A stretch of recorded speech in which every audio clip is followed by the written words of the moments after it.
Hello, everyone. Welcome to the third week of the mini lecture series, and today we're going to talk about Marie Antoinette. Actually, she's the last queen of France. So today we will introduce a lot of words, terms in French. So if you feel something you're not familiar with, you can't understand that in English, then don't doubt it. That's in French. All right. So it will be really like a lot of content today. So I will just start straightforward. Okay. So welcome everyone.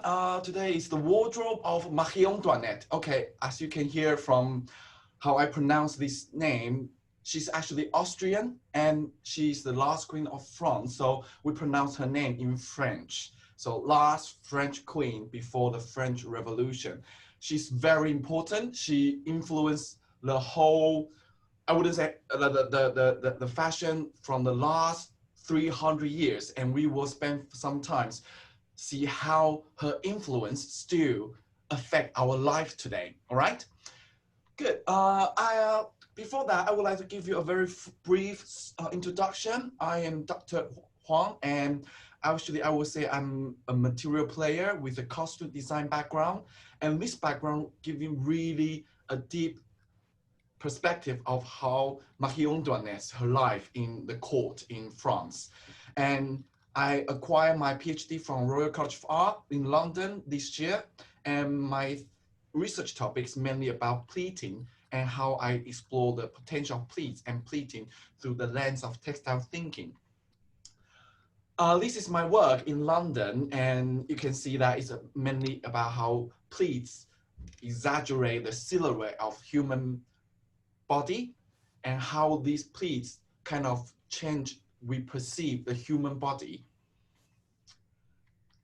This is my work in 2015.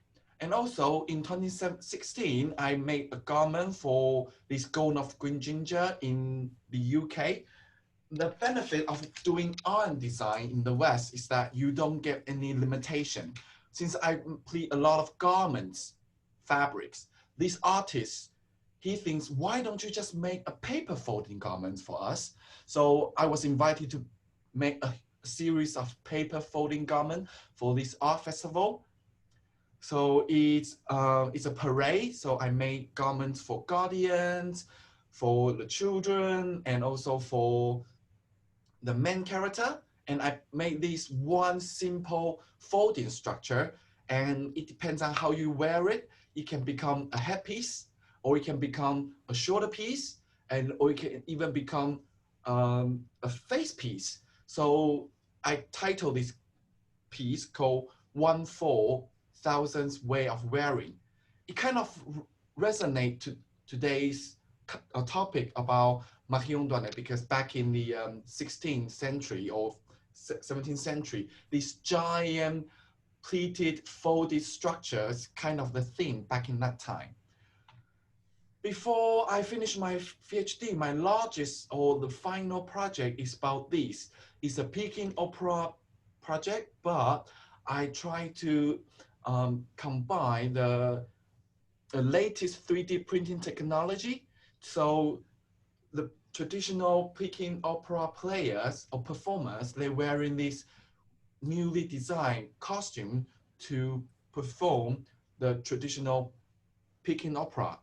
And the show is Farewell My Concubine.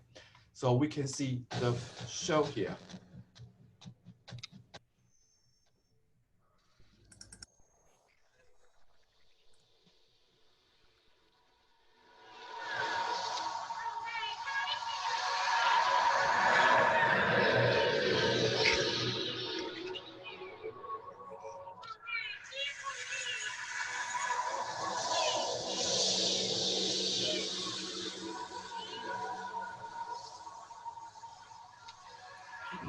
All right, so this is kind of the dialogue between traditional genre of performance and the latest 3D technology. And you can see that we even introduce the new aesthetics of modern beauty. We abandon the old Peking opera color.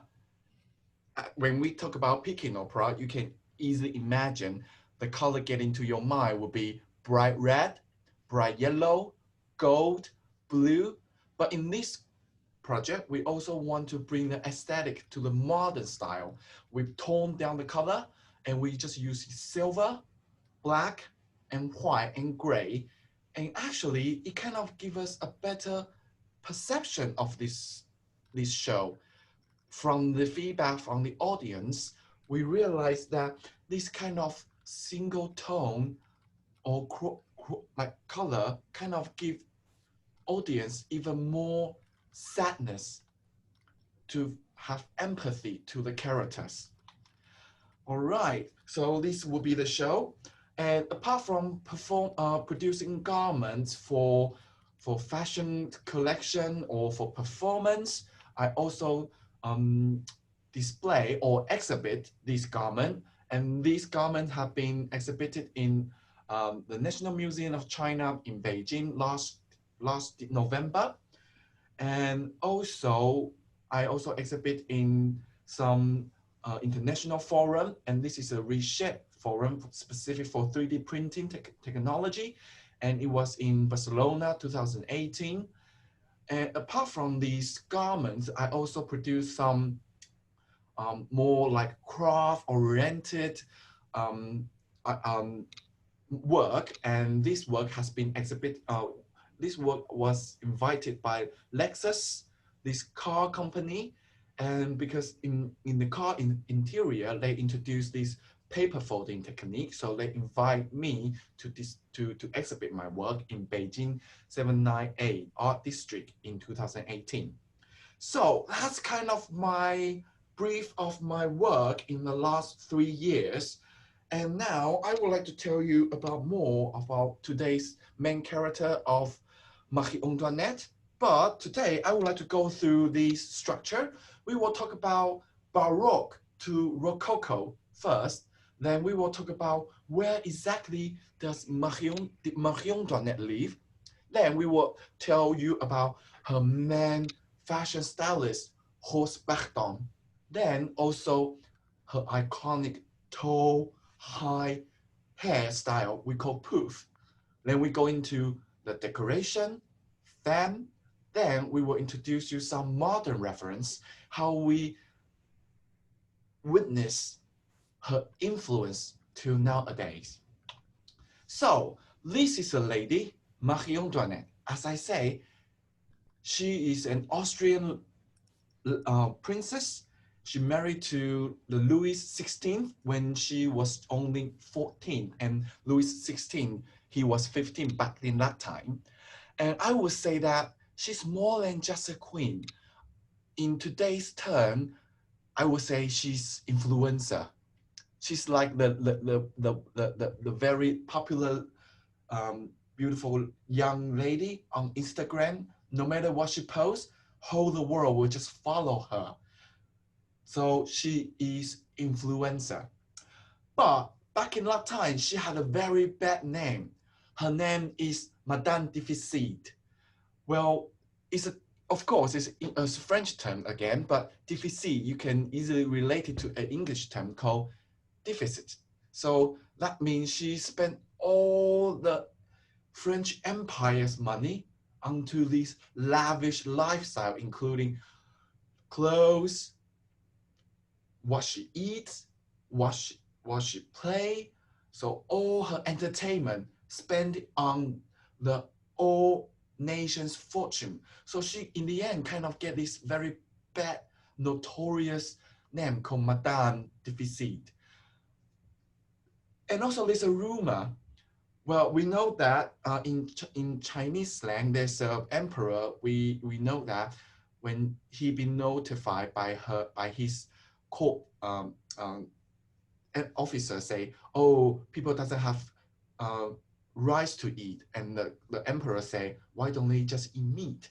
And also there's a rumor saying the officer told the Madame Marie Antoinette say, oh, the French people doesn't have bread to eat, and the Madame Marie Antoinette say, so they then eat the cake. that shows how lavish her lifestyle is in the court. But before we introduce her, I want to tell you about Rococo. This is an art movement or even a lifestyle movement from 1730s to 1960s. And this is the picture, perfectly picture of this art movement or lifestyle. We can see these ladies, she's on the sling and she just swing on the sling and at the same time just accidentally throw her shoes away. So we can see that in this picture, it shows, it demonstrates a lightness including the light come from above and also is a symmetrical structure of the picture. And we can see the color of her dress is a very pastel color, very pale.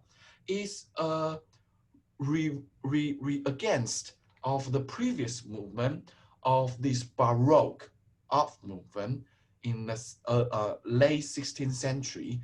Back in that time, this Baroque movement, it advocate this heavy color, very stable, very symmetrical, very solid color. But when the time get into this early 18th century, late 17th century, people doesn't want this movement anymore. People chase a more light, more joyful, more decorative, more pastel color. And we can see this color in nowadays. We can see that it's more soft, very soothing, very milky, very washed away. And we even say that it's a macaron color. So in that time, people prefer this pastel color. And what exactly the essence of Rococo style? In that time, we can see the interior decoration, and we can see there's a lot of this.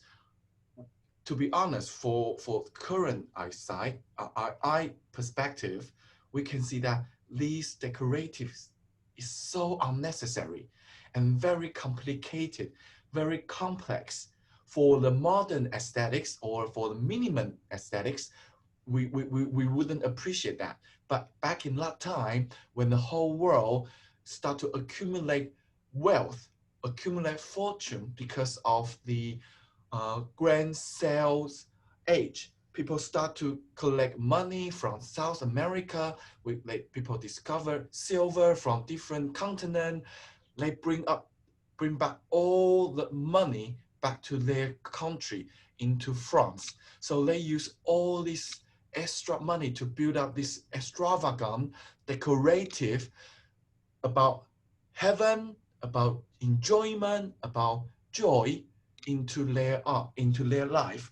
So you can see the art, the window panel, the chandelier, the light, we call chandelier, is also a French term, and also this panel full of decoration, and it's against this Baroque style. It's very heavy, very strict, very straight line. We can see all this curved line, very soft, very feminine style into this Rococo age.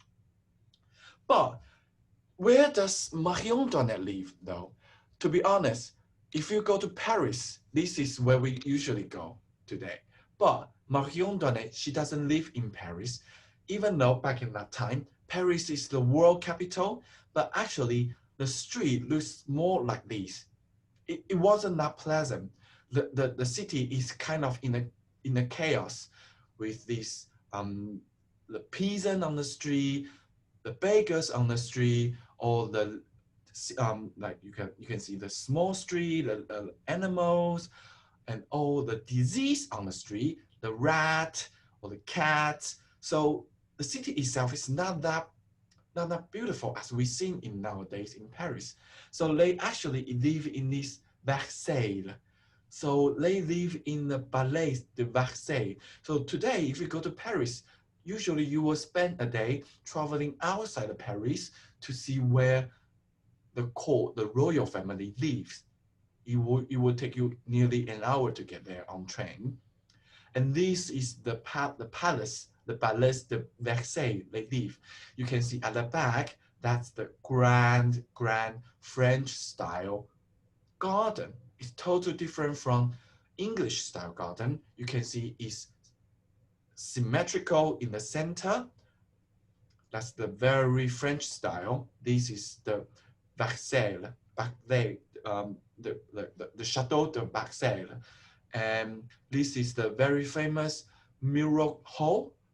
You can see all the chandelier and unnecessary golden decorative motif. That shows how lavish their lifestyle back in 300 years ago. And I would like to show you a short footage from a film back in 2016, Marie Antoinette.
Radish. Oh, Leonard, you're the best. It's not too much, is it?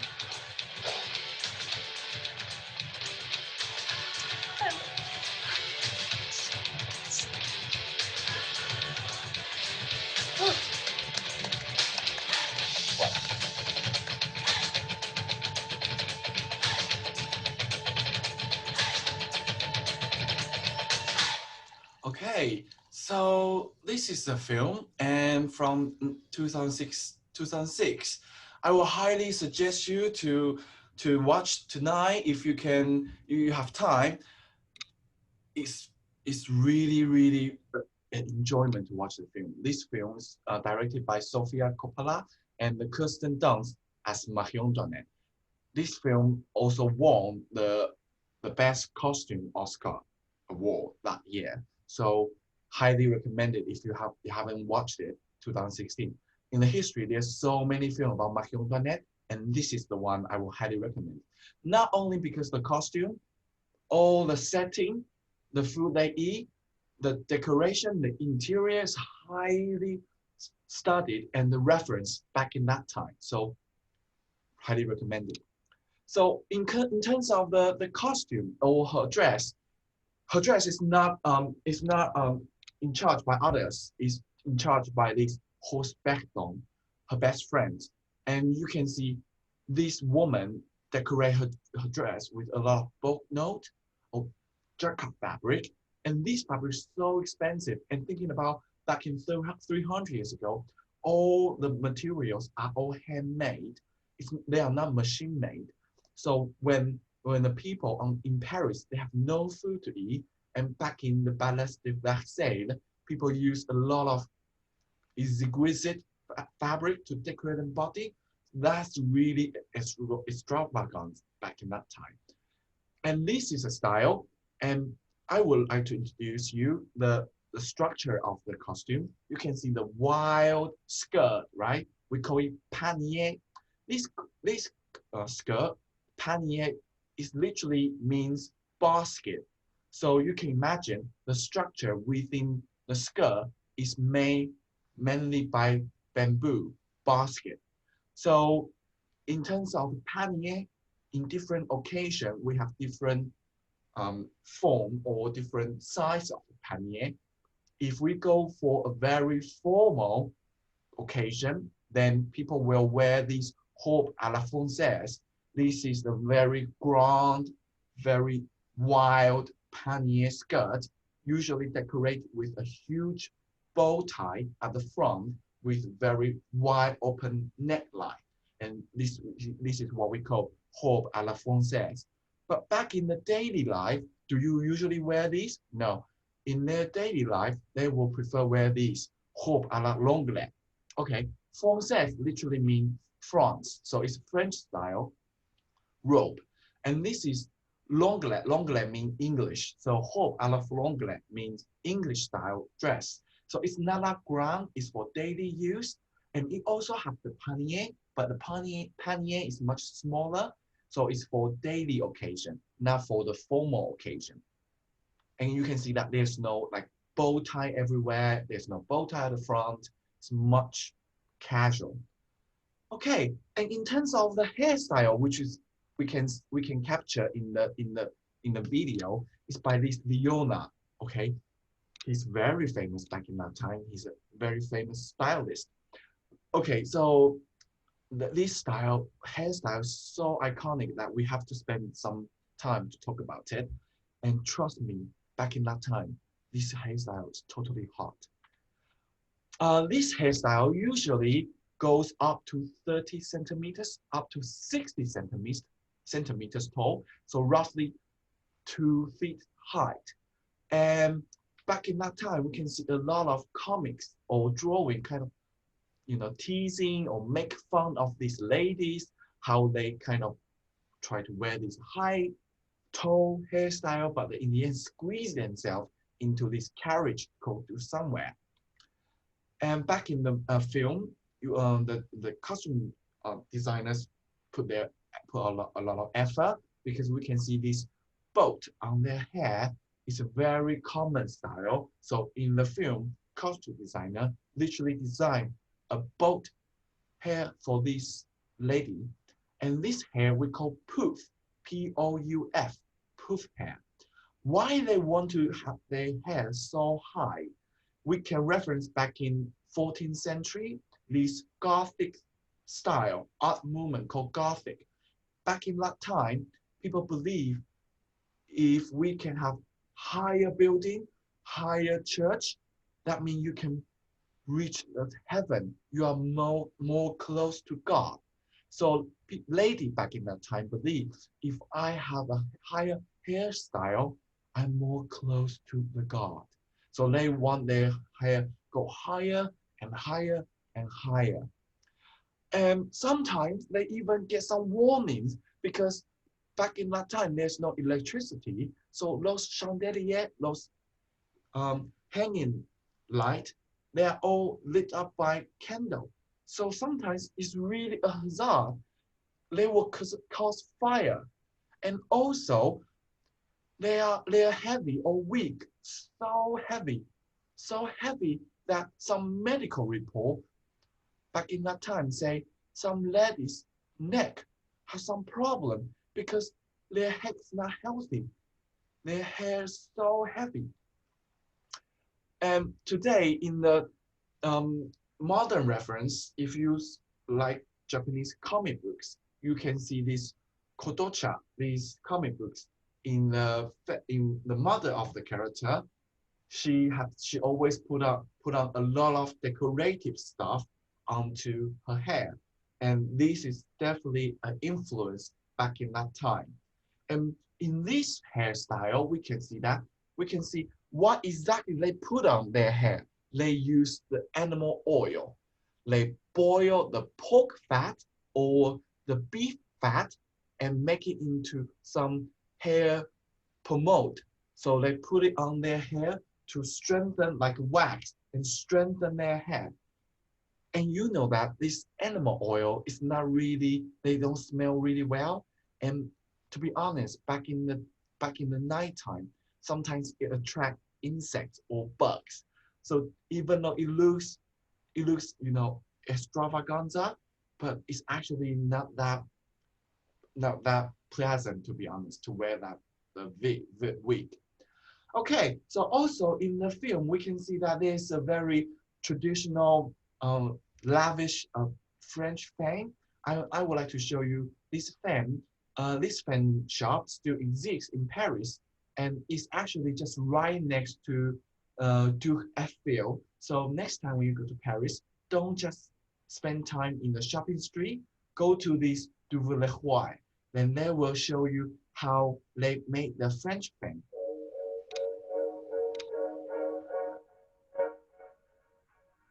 L'éventail, c'est un objet qui sert évidemment à créer un peu d'air, mais surtout qui sert à avoir un style. Il peut y avoir jusqu'à une centaine d'heures de travail, sachant que c'est un travail collectif. Il y a évidemment le travail de l'éventailliste qui conçoit, qui fait le moule à plisser, qui fait le plissage, qui fait toute la finition, mais il y a aussi le travail d'un tabletier, d'un nacre, le travail d'un plumassier, ça peut être le travail d'un emboutisseur, d'un brodeur. Donc, si on cumule le temps de travail de toutes les personnes qui collaborent en éventail, on peut arriver à une centaine. So it's not just a shop. They will also show you how to make it. There's a workshop behind. So highly recommend to step in. They're very, very friendly, very welcoming. Okay, so let's see some modern reference of how Marie Antoinette's style still influences today. So this is the very famous American singer Mariah Carey, and she did a photo shoot for Harper Bazaar in 2015, and you can see that it's exactly referenced back into the picture I showed you before for that Rococo style picture, right? The lady on the swing and flip her shoes away. And this is the Tom Brown 2020 spring summer. This designer is so famous for tailor suits, and he also introduced this pannier skirt into menswear, and also introduced this makeup and also this poof hairstyle onto his catwalk show in 2020. And our beloved Rihanna, she collaborated. She did a photo shoot for CF Fashion in 2016, and she wear this corset and also this pannier. And why she did this? Because she had her label Fenty has a collaboration with Puma in 2017, and you can see her garments full of these jacquard print and also bold note and this lace and this pastel color. So that's why she referenced Marie Antoinette. And also Moschino 2020 by Jeremy Scott, Autumn Winter on the catwalk show. He also referenced Marie Antoinette's style. So we can see that how Marie Antoinette's fashion still influenced today. And also these Jenny Kyler for Bazaar in 2015. And you can see the color so pastel, and the dessert, like you can see the strawberry, the cake all in pink, and the ostrich feather on her hair. And this is also a Jean-Paul Gaultier garment photo shoot. And you can see that this photo shoot totally referenced back in the 17th century's comic books, how they teasing or make fun of ladies hairstyle, that even a hair stylist or Leona need to climb onto stairs to make her hair. But to be honest, her style, not just in fashion. There's a very fun, funny TV drama by Netflix these days called Emily in Paris. I don't know whether any of you have watched it. We can see how Marie Antoinette still influenced the Parisian lifestyle today. Let me try again. I thought the champagne was supposed to be served in a flute. Yeah, flutes are a more practical choice. But cups are sexier. They were modeled after Marie Antoinette's breasts. They are the ideal size and shape to deliver pleasure. So yes, Marie Antoinette's influence, not just in fashion, it's in every lifestyle in French people's life. Or now I would say to our lifestyle, when you drink champagne next time, maybe you should use a coupe, not a flute, and thinking about Marie Antoinette's breast to give you a pleasure. So what we are doing in Hong Kong PolyU, ITC? To be honest, we are from Fashion and Textile Department, and we give Bachelor of Arts honor scheme, and it's a 4 years program. The full credit total number is 123. And by the end of your study, you will usually give a fashion show to present your work on the catwalk. And also, there are a few directions in our department. We focus quite a lot on technology. And also, there's a very distinct route called intimate apparel and active wear. And also, we focus on design. And in design, we have knitwear for women's wear and men's wear. And also, we focus on the textile technology.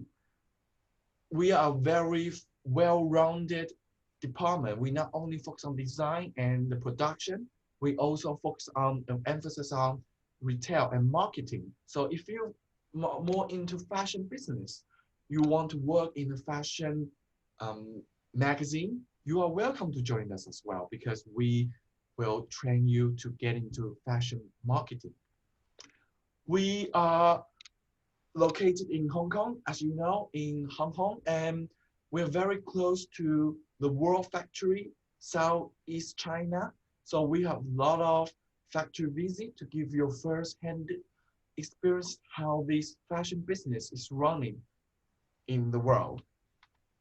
And also we are the best fashion textile school in the Asia. So we have the best student exchange program. We have students go to London, we have students go to New York, to London for London College of Fashion, Central St. Martin.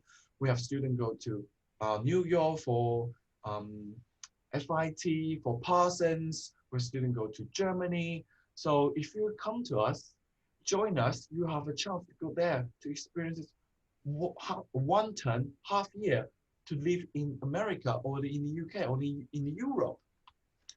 And also we have a very solid internship program. So by the time you leave the school, you already have some industrial experiences, so you can seamlessly join industry, so you don't need to worry your job. But do you sometimes doubt yourself? If you join us, can you only be fashion designers in the future? Well, that's not true. Fashion industry is such a huge, massive industry, including fashion design and fashion production, and also merchandising. So you are facing more to fashion marketing or fashion retailing. So you know how to pick up garment for specific market. So you're not the one who do design, but you design the market. And also fashion retail and other jobs. So on the right-hand side, you can see I list several or different job branches in the fashion industry. And even I would say I work in the fashion industry with my dream of being a fashion designer, but actually I'm doing fashion teaching. So maybe one day you'll be a fashion teacher. So that's part of fashion industry. So don't be timid by the ideas that, oh, if you study design, you study fashion, you will starve to death. That's not true. So welcome to join us. And if you want to learn more about ITC, you can join us on the Facebook, or you can go to our website, or just follow us on our Twitter. This is our handle, and our YouTube. So if you have any question, just please feel free to ask, or just drop me an email or drop us email. Thank you. Okay, thank you, Dr. Huang. Thank you very much.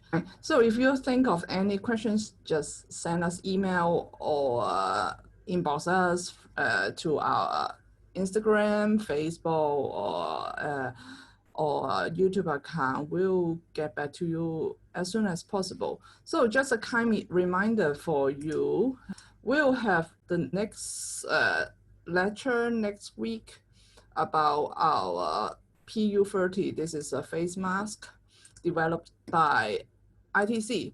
So if you're interested to know more about the face mask, feel free to join us. Just visit our website, register. That's all for today. And I hope to see you next week again. Thank you. Bye-bye. Bye-bye.